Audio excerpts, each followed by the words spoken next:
it gets to the point sometimes when I'm chatting with my wife, she will say things like, you need to go on a photography trip or something like that.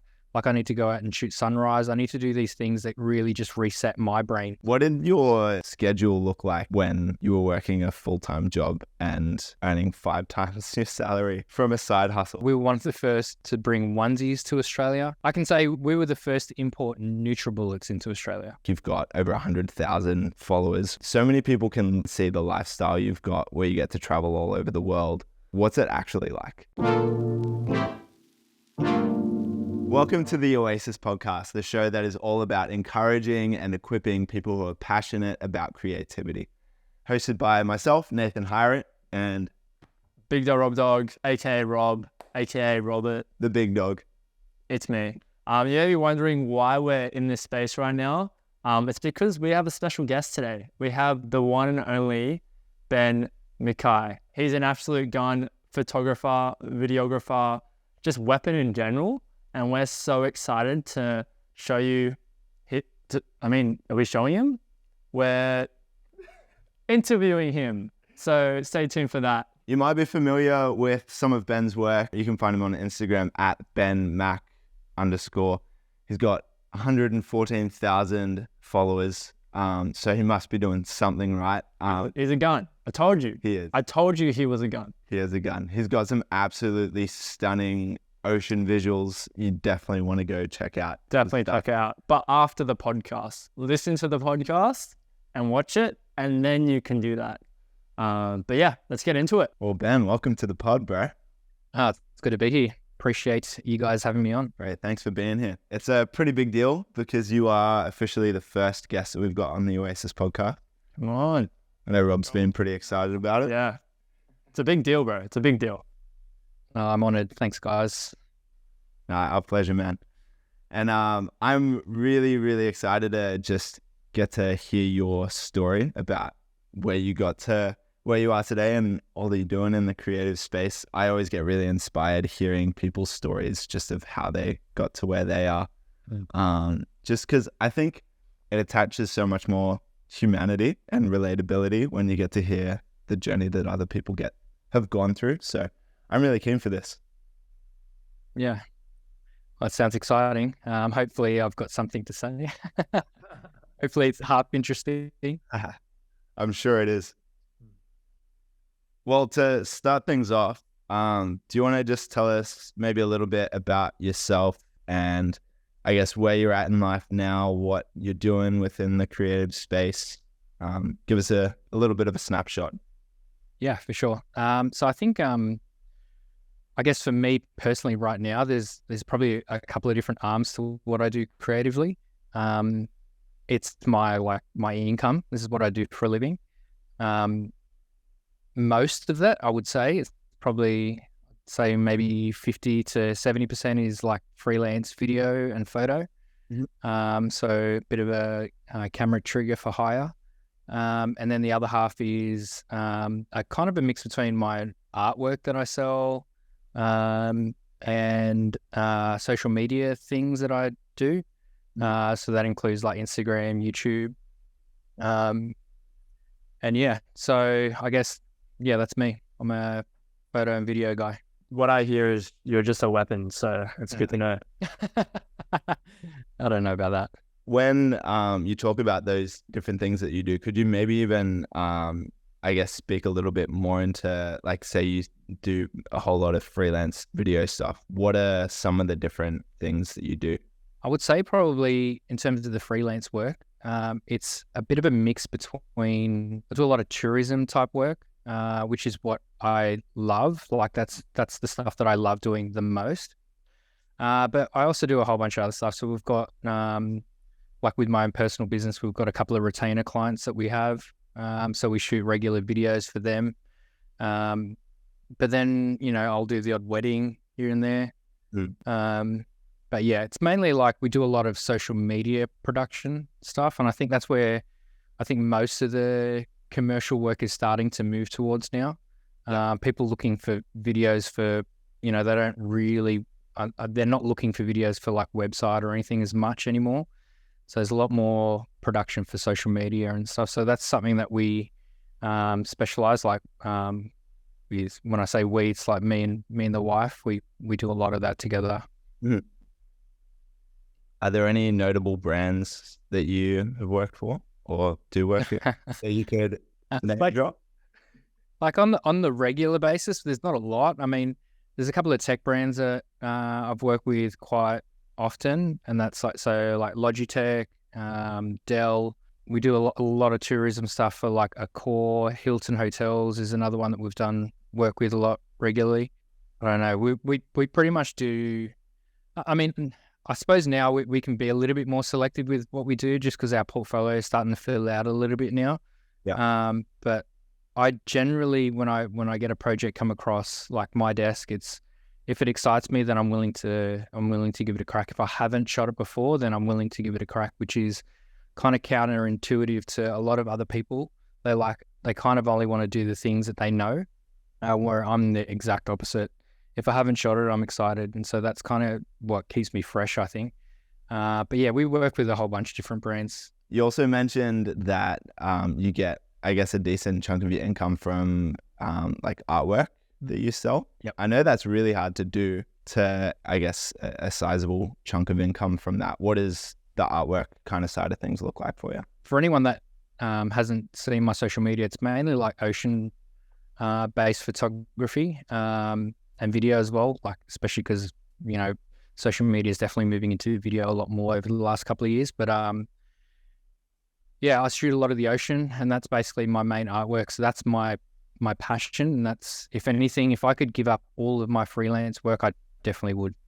I would, if my sole income was just shooting the ocean, that would be my dream. So it's kind of weird because I know when I first chose to do photo and video for a living, like my goal was like, before I used to work in this, it was like, I would love to do this for a living. I would love to just take photos and video for a living. But now that I'm doing that, like now I want to be even more specific. I just want to shoot for myself, and I want to just create my own art. That's definitely the thing that motivates me the most. And so in terms of building something like that, it's definitely social media driven. So I've definitely been blessed and privileged enough to have an audience that loves what I do. And so I've been able to leverage my audience in a way that, you know, I can make a small living off the artwork that I sell. And so, and now that I'm a little bit less mobile, it's something I'm going to be focusing on a little bit more over the next couple of weeks and months. You just mentioned something, you're not so mobile right now. I think it's worth mentioning your current, I want to say health state, but I'm like, it's like you've got an injury. There's not like a chronic illness or anything. No, I snapped my Achilles playing soccer. And now that I'm getting older, my body's falling apart on me. And so at the moment, I'm not able to do much. I'm in a moon boot, and I will be for the next probably 3 to 4 months. It kind of sucks. It's limited what I can do for work. It limits what I can do for other things. But at least, you know, what I can be happy about is it gives me an opportunity to focus on other things, just kind of like COVID did. It kind of made me focus on things like my artwork, because I couldn't do my freelance video and photo. And so I'm kind of in that situation again, which is, I guess, a good and bad thing. I would probably say it's more of a bad thing, because I would love not to have this injury. Yeah, it's great. Yeah. But yeah, that's the focus for me, while I've got a one good leg and one not so good leg. Not fun. But I love the perspective that you've got of like, I'm just going to make it work as best as I can. Because so many people can just let an obstacle like that just take them out. So that's really cool. But I'd love for you to take us back to the beginning, and you can start wherever you'd like. But when you think about the creative journey you're on, where did it all start? I'd say like my first introduction, I feel like from my dad's side of the family especially, like there's a whole bunch of artists, but I think growing up I never really had that influence. Even with my dad's always been a bit of a hard worker. He's a machine fitter by trade, and ever since he retired, he's started getting back into his art, which he does wood carvings and That's cool. wood turning and things like that. And he's awesome at it. He's really good. He's probably like in the top 3 or 4 in Australia. And so I think there's a small influence on that. And I feel like it's almost innate. Like, I've always loved doing these things growing up. Like, I never really had, like, I was more of a sports guy growing up. Like, I played semi-professional soccer when I was like a teenager. And so that was, for me, that was my whole plan. I always wanted to be like a sportsman, or if I wasn't going to be a sportsman, I wanted to do something around sport. I wanted to be like a physio or something like that, like go into coaching. But I think as I grew older, I kind of realized it probably wasn't something that I wanted to do long term.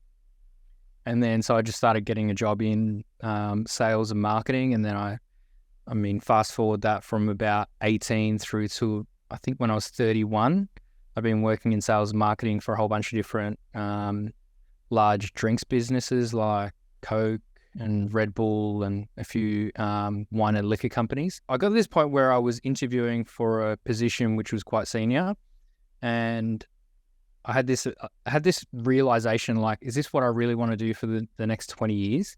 Yeah. And it kind of dawned on me, like, this is not something, like, in my own plans, like, I wasn't sure what it was going to be, but it definitely didn't feel like that. Like, it definitely felt in my heart and my brain, like, this is not something that I really want to do. Even though I enjoyed it and I was somewhat successful with it, I didn't really want to do it. I didn't want to do it long term. And so I started doing a few side hustles just to kind of get me out of that. And they were like e-commerce based. So I was creating websites and selling products. And then that ended up getting to a point where I was successful enough from that. I was making probably about 5 times my salary in my own side hustles. I just went into my boss for the day, and I schedule look like during that time when you were working a full-time job and earning 5 times your salary from a side hustle? Because it was wild, yeah, for sure. Yeah, because if you consider the position I was in, I was probably working maybe like 60 to 65 hours a week in my job. And so the time I had outside of that was not a lot. And I also had a small family. So I had 2 small kids at the time. I had a newborn and a 2-year-old. And so, and this is one of the other motivating factors too, because a lot of the times I would leave in the morning and they won't be awake, and I'd get home and they would already be asleep. So I wasn't even seeing my kids. And so for a lot of that was like kind of frustrating, because it was like the early parts of their life. And that really, really motivated me too. So like, you know, this is something I don't really want to be doing long term. And I know that, like, from a family perspective, you only have these kids for so many years, and, you know, then they grow up. And so my days would look like I'd get home from work at like maybe 8 o'clock at night, and then I would work on my side hustle right through to probably 3 in the morning. And then I have like 3-4 hours sleep, and then off to work, and then rinse and repeat for probably about 12 to 18 months. And it's kind of weird, because like I would say to people, like, when you're young, you can work a lot harder than you can than when you get a little bit older. And so it wasn't such a bad thing for me then, but like I know towards the end of that, I was getting really sick. I was getting the flu a lot. I was getting colds, and it's just purely because I was just been overworking myself. But I guess for then, it actually worked out half decently, because I was able to create a business that was able to, I guess, fund me walking away from my career. And so that's when I went into my boss and I just said, hey, listen, I'm just letting you know, like, this job takes up the majority of my time, but it doesn't earn me the same amount of income as I'm earning elsewhere. And so she was like super stoked for me, and she was like, you know what, like, you got to chase this while you can. Like, if it's good, really, like, cool, you got to do it. And so, and because prior to that, I was just, I probably could have left like 6 to 9 months earlier, but I was just too scared of giving up something that was super safe. But I just did it anyway. And then my side hustles kind of continued on for probably the next 3-4 years. And what I was able to do is probably automate a lot of those side hustles to the point where I had a lot more free time. And that free time allowed me to spend more time on things that I was passionate about. And that was photography in general, but like a little bit of video as well.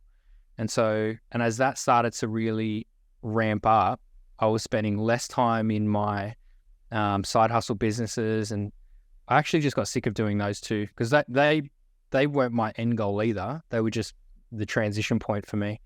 And I never really wanted to do freelance photo or video because like I just kind of counted them as more of a passion and not so much like I didn't want to rely on it as work, because I felt like maybe I might burn out from this and maybe I won't want to do this. And this was a huge outlet for me. But I started just taking on a few small jobs, and that kind of grew to the point where I'm like, I'm not really getting sick of doing paid work for photo and video. And so then I just decided, okay, I let the side hustles just slowly dwindle away until there was basically no money coming in through those. And in the meantime, I transitioned fully to be a freelance creative. And that's where I am now. So I think as a freelance creative, it's probably about 5 or 6 years now that I've been doing that full time. So to, I guess, recap a little bit, you were working in the sales and marketing space from, you said, 18 years old to about 31? Yeah. And then at what point did you start those side hustles? I'd been side hustling almost probably 6 or 7 years before I quit. Yeah. Right. So I was always doing something. It was something that I'd always had interest in. I was always doing something. I was always buying and selling something. I was always looking for any ways that I could just make more income. I just enjoyed it. I enjoyed the chase of creating something like that. I enjoyed doing something fresh and new. And so I'd always been doing it. It was only probably the last 3 years before I quit my corporate job, where I started to ramp it up, where I think once we had kids and Crystal, my wife, was on maternity leave, is when we kind of realized like she didn't really want to go back to her job either. So the plan was like create these side hustles that she could do while she's on maternity leave, and then the income hopefully doesn't change, and our lifestyles won't have to change too much. But yeah, they started to really ramp up in the last couple of years prior to me quitting, and then that's where it went from there. Yeah. And when you say they ramped up, was it just because all of a sudden like people gained interest in one of the things you were doing, or you put more work into some of them? Like, how did that grow? Yeah, no, it's purely how much effort we put into the business is why it started to increase revenues and things like that. So prior to that, it was just always a bit of a side hustle, make a couple $100 a month or on this or whatever, and that was okay for us. We were happy to just continually plod along like that. But once we had kids, it was a different story, and we're like, okay, well, let's see if we can really be a little bit more serious about this and see if we can turn this into an actual wage where she doesn't have to go back to work and she can just work on this from home and have the kids there, and she doesn't have to worry about any of those things. And the more effort and time we put into those businesses, the better they became, to the point where it was just like, hang on a second, maybe not only do you not have to go to work, maybe I don't have to go to work as well. And so, yeah, and that's what happened. There you go. That's awesome. One thing I resonated with what you were saying previously is that you didn't even see yourself as a creative person. As I remember when I was a kid, I was the same. I was very sporty. I still am. Love the gym. I didn't see myself as that creative person. So at what point did you start to, like, did you ever create stuff when you were like a kid, teenager? Like, when did that started progressing the creative side? That's a good question. I think I always enjoyed doing things that were creative, but I think like everyone does when they first start doing something creative, you don't think that you would never call yourself, like if you started painting, you wouldn't call yourself a painter because you just know so many other people who are better than you at that. And so like when I was in high school, I took a photography class and I just loved it. Like I loved experimenting. It was like film photography because there was no digital photography when that class existed. It's funny, I don't particularly enjoy film photography now, but back then I was just like loving it, right? Like getting in the dark room, doing all that sort of stuff. The class itself, like people just didn't enjoy it like I enjoyed it, and there wasn't enough people in the class. They slowly just dropped out, and so the class just died off, and then that was kind of the end of it. And then I never really, I always enjoyed taking photos, but never took it really seriously. And then I think it was probably one of the second last years of me working, I bought a drone. I spent way too much money. I spent like $5,500 on a new drone. It was like the Inspire one. So if anyone who's old school enough to remember the Inspire one, that was my first drone. That was the one I decided to go all in with on the first one.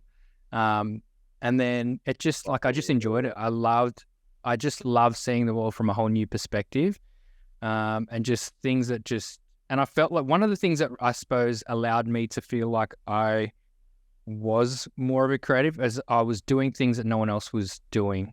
So at the time, there wasn't really anyone shooting photography or videos from a drone.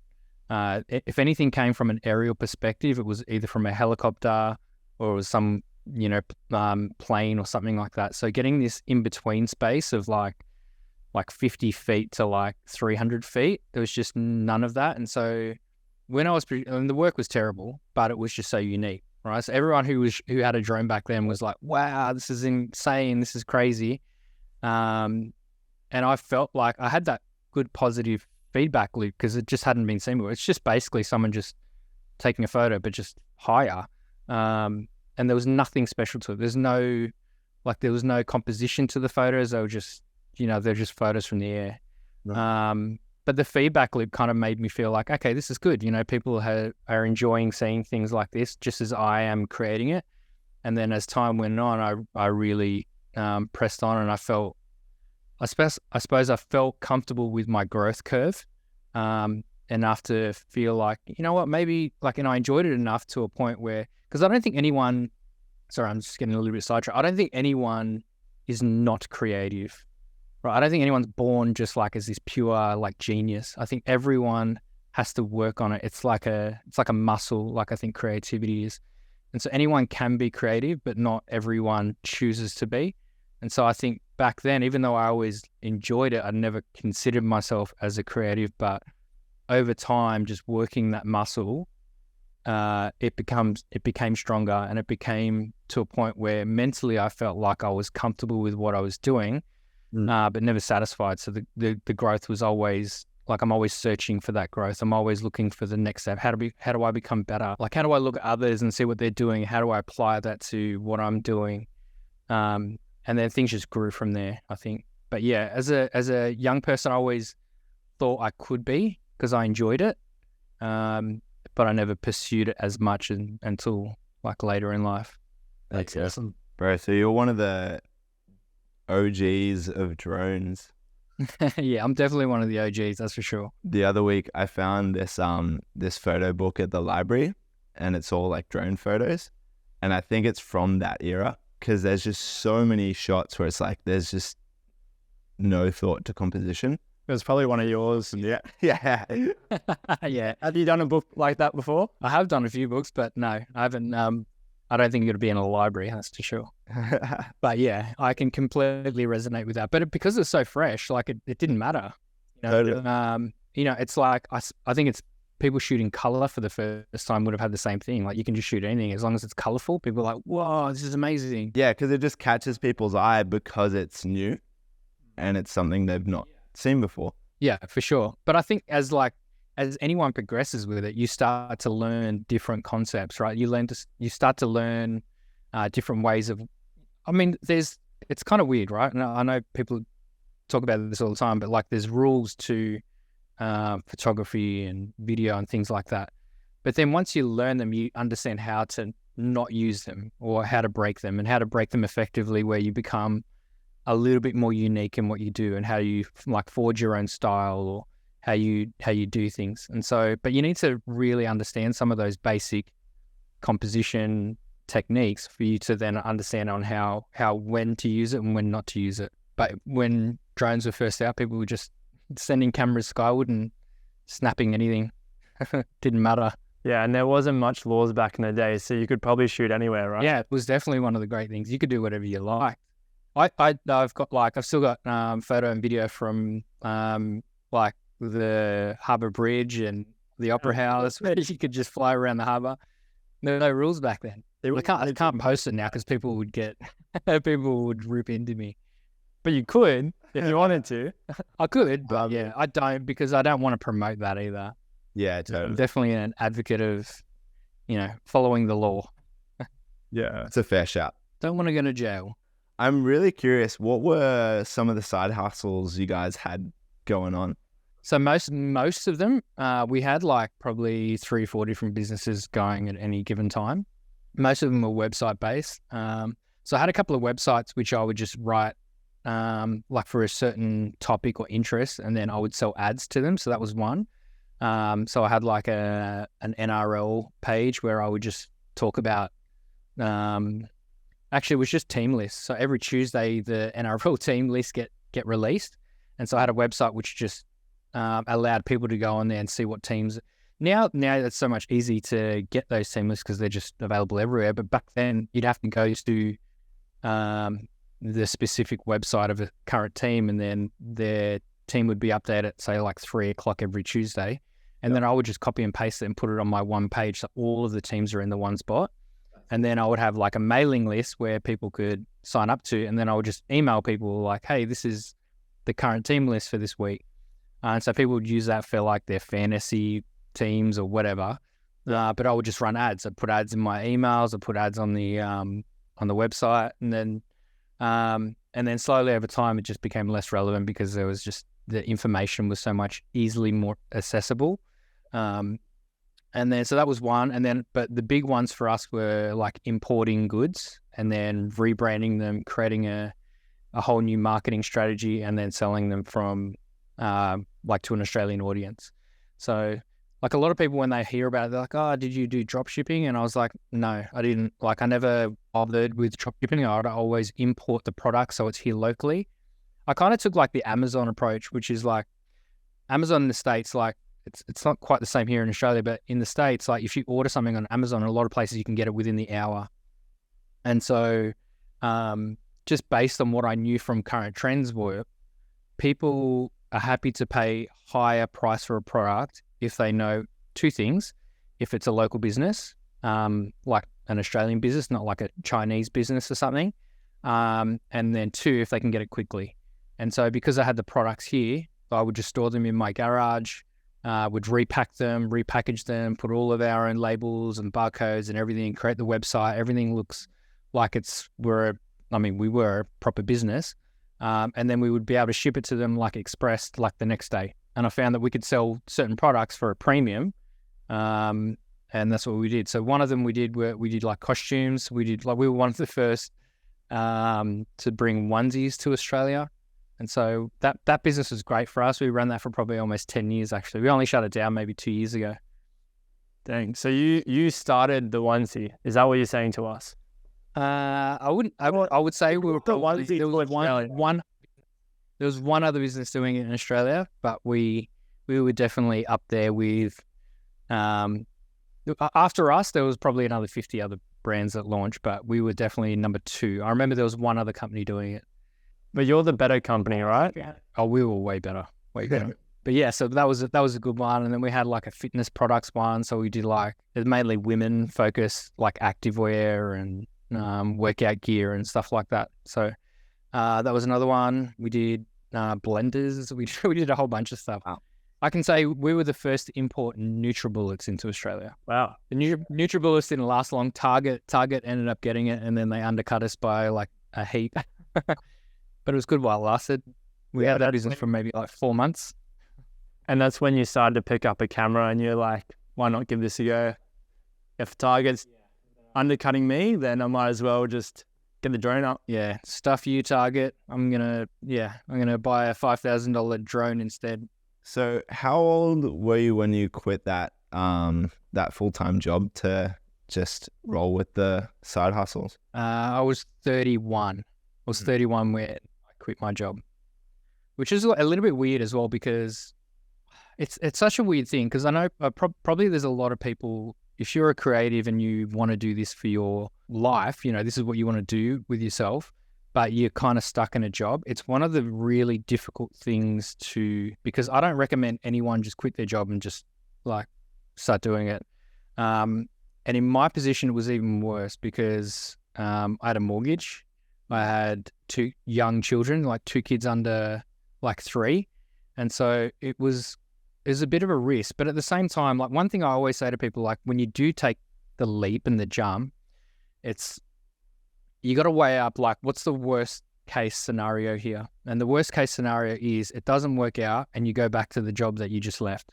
Yeah. Or in my case, it was like I'd had this relatively senior corporate sales and marketing role, whereas like and this is how I justified it to my wife, at least anyway.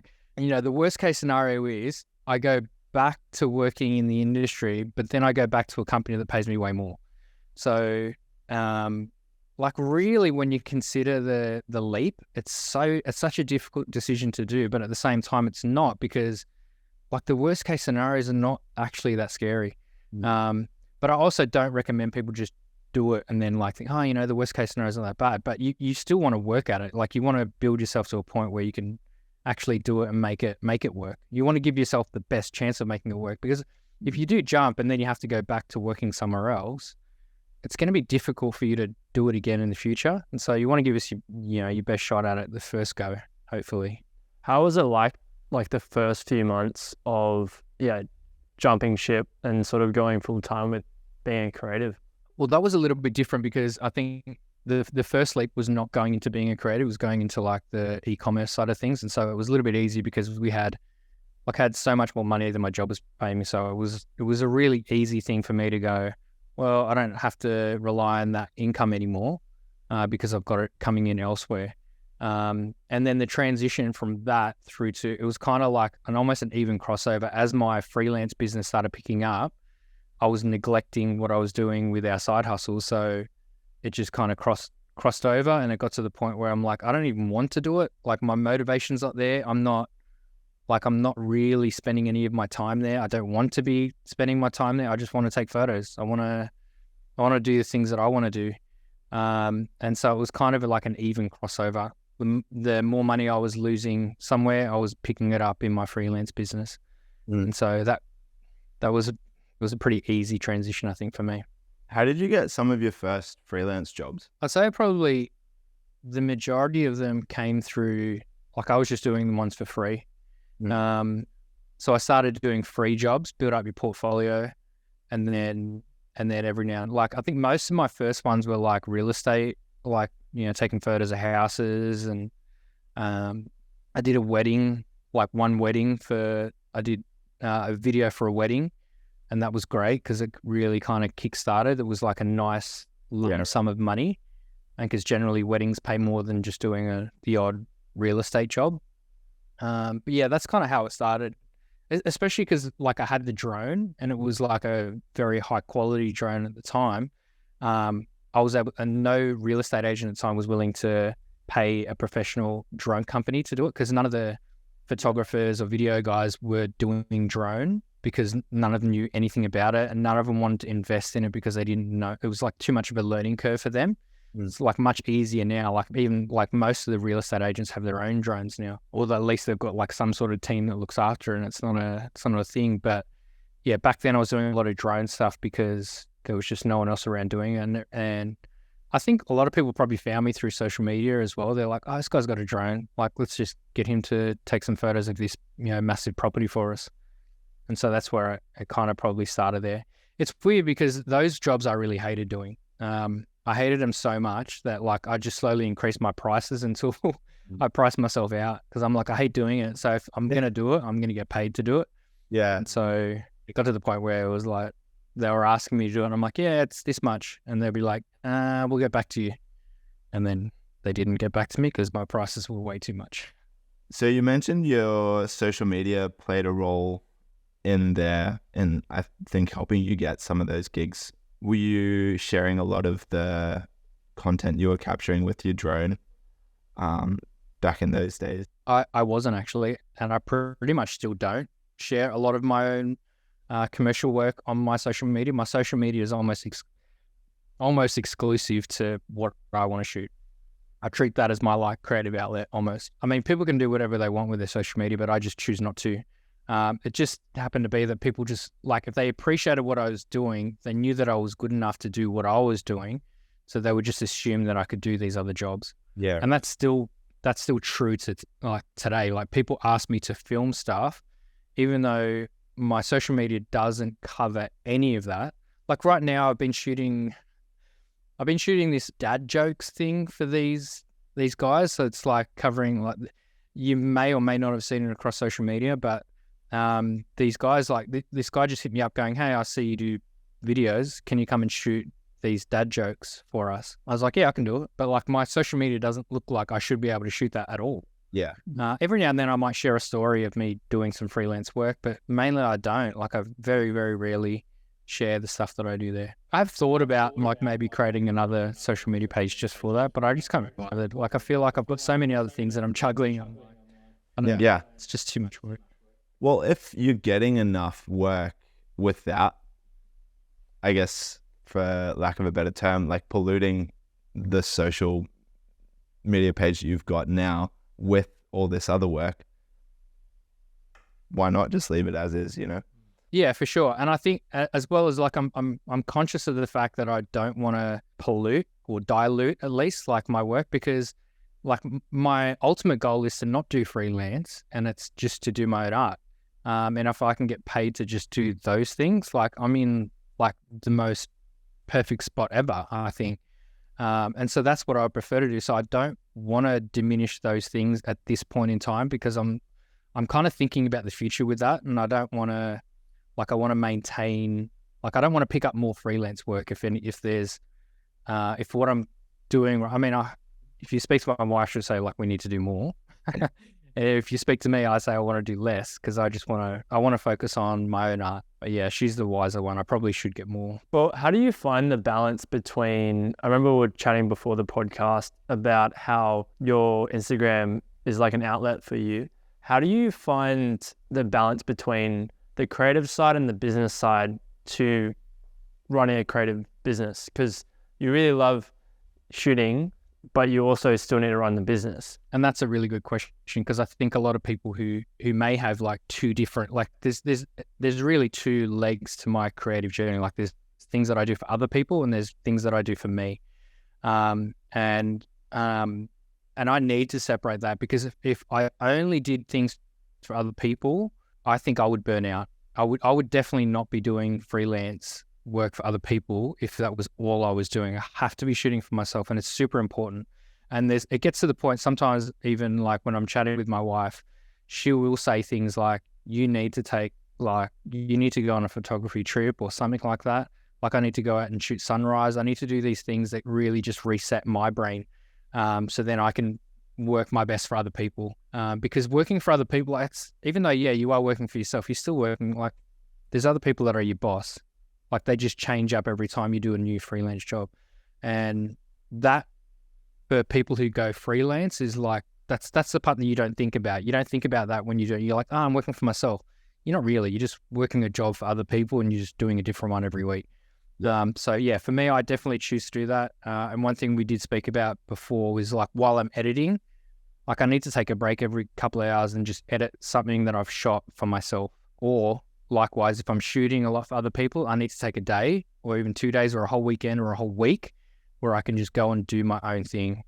It properly resets me. I'm still creating, because otherwise I just won't have the desire to pick up the camera. And there's definitely been a few times of that. And I was conscious of that before I chose to do this as a business, because I was scared that I would lose my passion if I just do this for work. If everything I'm doing is only just to make money, I feel like I'm going to look at my camera the same way I would look at my work laptop when I was in corporate. I'm like, I don't really feel like I'm, zoned in. This work is not getting all of me. And so I don't want to do that. I don't want to resent my cameras. I love my cameras. I love what they can create. And I don't want to feel like I'm losing that. So it's really important for me, and probably for everyone really, that you find your own outlet and you find the things that are going to reset your brain to then at least be your best for when you are working for someone else. I think that's a really, really valuable perspective, because I'm even just reflecting on some of the people I've met who I'm sure we've all met this kind of person who does creative work as their main source of income, and they hate it because they only create for other people. And then I think about like even lately I've been working a lot more at like creating stuff that I really enjoy, that I just find a whole lot of fun, and that then fuels me and motivates me to work on other creative things that might not necessarily be like my own personal thing, and is more looking to work for other people. One thing that I was even thinking about is the whole idea of creativity, and the idea that it's meant to be fun. And when you work constantly for businesses and stuff, you lose that fun, that sense of play. And that's something that I've like started thinking about this last month or last 2 months. It's just like, am I having fun with this? And if I'm not, how can I incorporate more fun into my creative work, or even outside my creative work? Because yeah, like what do you think of the idea of having fun with your creativity as well? 100%. Like, and I think, and it will actually only benefit you when you are doing the stuff that's not so fun. I feel like you will be more creative. You'll do things where your eyes will be opened up and you want to do things. Because I feel like sometimes, especially recently, like I've been doing a lot of commercial stuff since like last November till now. Like now I'm just winding up on a whole bunch of really big projects. But I found myself shooting some of these things like in the most simplest form because I just wanted to get it done. Whereas I think if I was shooting the exact same job, say mid last year, I would have given these jobs a little bit more of my creative touch to it. Like I would have looked at it and gone, we could actually do it this way. And it would be way more interactive. It'd be way more enjoyable for someone to watch. It would achieve the goals that the business is looking for. And like you want to enjoy it, but like I knew when I'm choosing to be less creative in that, like I know my brain's just saying like, just get this done. Like that's what I'm really saying when I'm choosing to do the more simpler form. Like, what's the quickest way I can just here shoot this, get out? And I don't think that's fair to the people who are paying you for first off. But I don't think it's fair to yourself because, yeah, if you choose to do this and you want to be doing this for a career or a job, like you should have fun with it. You should be able to like wake up in the morning going like, this is incredible that I get to be able to do this for my job. And so, yeah, I think the fun aspect should always be there. And that's also one of the reasons why I always look at work, from a lens of like, if I haven't shot it before, I'm very likely to pick up that paid work, even if sometimes I'll do it unpaid. So there was, like, for an example, there's one job that came up where a guy asked me, he goes, listen, I can't pay you, but it's going to take like 4 days of your life. And usually for me to give anyone 4 days of my life would be like, all right, you're going to have to pay me for this because I'm definitely giving up money elsewhere.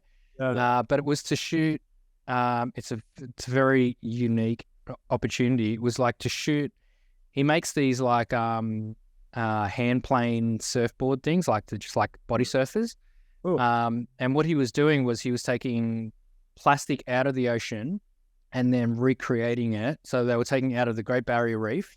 Like by hand, putting it through this process machine, taking that plastic down to Melbourne, reprocessing it through the plant there to create these little hand surfboard things. And the whole story behind it was like, okay, this sounds awesome. Sounds like a lot of fun. And so I went up to the Great Barrier Reef. We shot up there for a couple of days, and we went down to Melbourne, shot for a couple of days. And I just loved it. Like I wanted to do that. Like it's not something, and if anyone's out there listening, you got a really unique project, just pay me, please.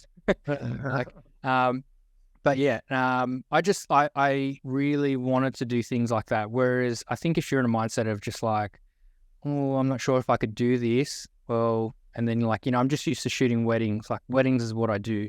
And then someone's asked you to shoot something else. Like you should take that opportunity. It'll only make your weddings better. It'll only make your personal creative works better. just to round out your skills a lot more, but also to keep your brain fresh. Like, there's nothing worse than a burnout brain, I think. I think there's definitely something to be said, like what you were saying about being your best version, and having fun with it, like doing those personal projects. Well, I mean, you can still put them on your portfolio and stuff, but they are kind of like personal because it's coming sort of out of your pocket at the end of the day. Yeah, like I did a free work for this charity that helps kids pretty much learn how to swim that are on the spectrum. And I learned so much, just like life in general, based on just doing that project. So it's interesting, like you may not, like there's some projects that you'll do that it's about the money, but then there's other projects that you do and it's like there's other benefits to doing that. So yeah, it's a good one to consider for sure. Yeah, it's less money in your pocket immediately, and it's more an investment for the money you're going to make in the future. And so it's definitely important to do that. Plus, I think it just keeps you grounded, especially when you do things like volunteer type stuff, like for charity or other things that might drive some sort of purpose. I think all of those sort of things will only make you well grounded for the jobs that you are getting paid for, and hopefully you're just going to be a better person at the end of it, which is, it's important too. Yeah. So you said it's been like 6-7 years since you quit your full-time job and you've been doing freelance work since then. Was that right? Not quite. It's been 9 years.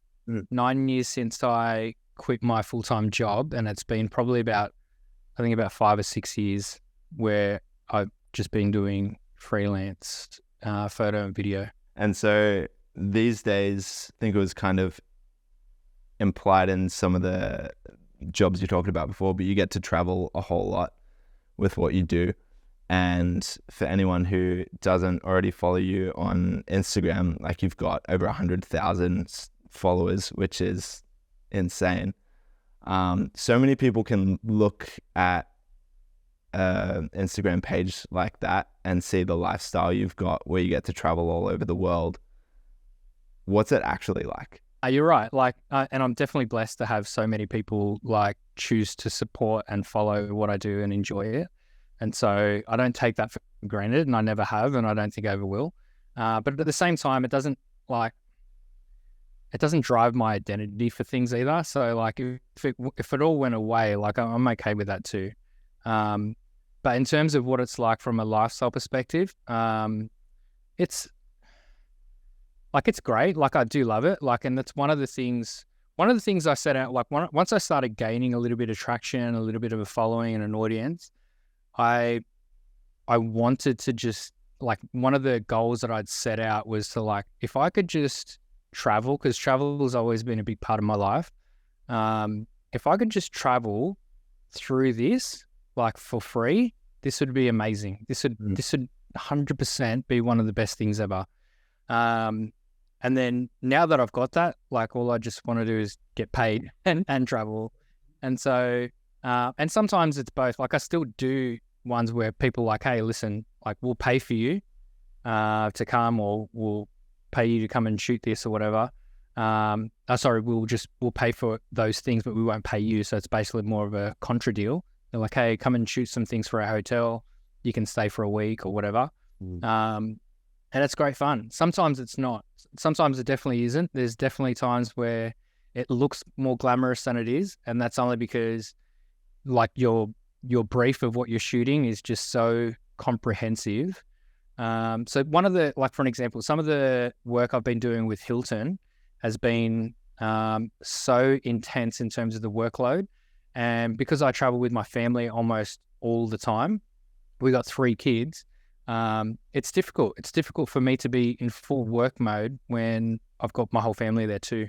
And a lot of times my family is part of the shoot too. So they're part of the, they cover the talent side of things as well. And so that's one of the unique things about what I do is, like, we provide the talent, we provide the media, and then potentially we provide the marketing distribution through my social media.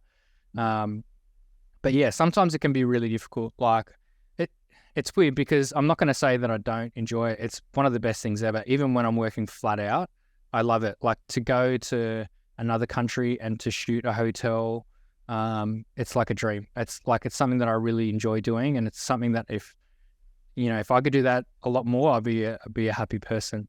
But yeah, sometimes it's easier. Sometimes it's easier, sometimes it's much harder. Sometimes the brief is so comprehensive and you only have like a small window to shoot in. And sometimes it gets super stressful as well. Like I shoot a lot for the Shoalhaven tourism guys, and then I think most of the jobs I've done with those guys, it has just been pouring rain the whole time, and I'm supposed to make this place look beautiful and attractive and encourage people to come. And it's just been pouring rain. Like we had a week in the Shoalhaven once, and it rained every single day, nonstop. It was just insane. And so it was just it's difficult and it's stressful because this is what you're being paid to do, and there's you can't produce, you just can't do it. I'm completely reliant on the weather, but it's still great. Like I still love it. Like it's definitely blessed to have that. Like these problems are all just problems that are just, in the scheme of things, so much smaller than the opportunity that I've had, to be able to shoot for these guys. So I'm definitely blessed to be in that position for sure. Mm. How do you find the work-life balance? I mean, balance. I don't think there's ever a balance. I feel a dance, a juggle, I like to call it, when it comes to running a creative business and just having a personal life. Being a dad, being a husband. Yeah, like you travel with your kids and your wife's part of the business as well. So there's a lot of different elements to it. Like how have you sort of managed that? I think I probably have to put a lot of that down to my wife, because she's just a lot better. Like I'm just so scattered, like probably most creatives out there, we just don't have the same focus and organization skills as other people might have. Where she's really good at those things. And so I'm definitely blessed to have her as a bit of my guiding light for those things. But at the same time, I think like work-life balance for us is there's no clear line there. Most of it is very blurry. Like we love to travel, and we travel on our own back. We don't just travel for work every time. Like it's something that we choose to incorporate into our lives. It's something we choose to bring our kids along with for that whole journey. And whether or not we get paid for it, we still do it. And so I would say probably more than half of the trips and travel we do is just for us. It's something that we always have loved and will continue to do to probably the day we die. But then it's also nice to be able to incorporate work in there too. Like we're supposed to be on a working holiday at the moment, but because of my leg, we're grounded here in Sydney. But yeah, it's not easy either. Like just to answer your question, it's not easy to balance it. Sometimes it doesn't balance very well. And there are times where it gets overwhelming. And I think it's, like anyone else for balancing work life, it's not always amazing, and it's not always roses and rainbows. It can be difficult, but at the same time, I don't think I would have it any other way. We might wrap up in a sec, but before we do, when you look forward, like what's the future look like for Ben Mack? What are you dreaming about? What are the ideas you've got for what's ahead? I've got some goals, and some of them are lofty and some of them are fairly realistic. Like my short-term goals is just to rehab and recover my leg. And then hopefully my income doesn't die in the process. But yeah, more other goals, like we don't live near the coast, and that's where like I shoot a lot of my personal art is on the coast. And so that's one of our more immediate goals, is to move to the coast. And then once we're there, hopefully be able to set up something like a gallery. Like that's something I'd love to do. And then just, I suppose from my personal, for lack of a better word, brand, is like just to increase that and be able to, I suppose, just to be able to increase in terms of the amount of money I'm making from that side of things. That's a real plan for us. Like if I can leverage what we've created in that space, that would be great for us, I think. Because at the same time, like, I mean, people like I do this for a living, and people might look at it and say it's glamorous. I still don't make anywhere near the same amount of money as I did as a corporate. I make less money now. I make way less money than I did with my side hustles, but I'm way happier. And this is something I would choose to do. But if I could just make a little bit more money, that would probably make it a little bit happier, especially for buying a house near the coast, because it's not cheap. I'm excited to see where that all leads up. Appreciate that. Dude, thanks so much for being on here. It's been really, really cool getting to hear your story and pick your brain. I've learned so much, and I'm gonna I'm looking forward to listening back to this. Thanks for listening to this episode of the Oasis podcast. If you want to check out any of Ben's work, you can find him on Instagram at @benmac_. We'll have a link below for you. And if you want to follow us, you can follow us on Instagram at _the Oasis. We'll have a link for that as well. Until next time, look after yourself and keep creating.